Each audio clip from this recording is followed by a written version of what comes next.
गुरुदैव दत्त. भक्ताच्या आत्यंतिक विरक्तीची अवस्था.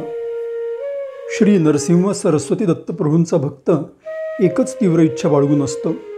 त्याला अशी विरक्ती हवी असते ज्यामुळे त्याचं संपूर्ण अस्तित्व त्यांच्यामध्येच विलीन होऊन जावं. ही विरक्ती म्हणजे सांसारिक बंधनांपासूनची सुटका नव्हे, तर विचारांचा, अपेक्षांचा आणि अहंकाराचा विसर पडणं.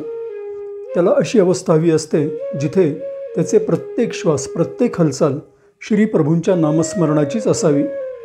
तो म्हणतो, हे श्री नरसिंह सरस्वती दत्तप्रभो, सुखदुःख, निंदास्तुती यांची मला आठवण देखील उरू नये. माझ्या या अवस्थेमध्ये अवडंबर नसावं, बंधन नसावं. असावं ते केवळ माझं पूर्ण समर्पण. मला माझा स्वतःचा विसर पडावा. अशा अवस्थेमध्ये तो श्री प्रभूंच्या प्रेमानं नाचू लागतो.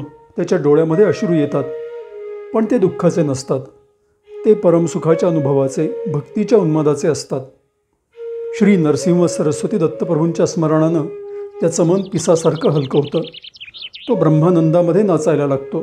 त्याचे विचार, त्याची इच्छा, त्याचं अस्तित्व सगळं काही श्री प्रभूंच्या श्रीचरणी लीन झालेलं असतं. तिथे जग नसतं, अहंकार नसतो, केवळ प्रेम असतं.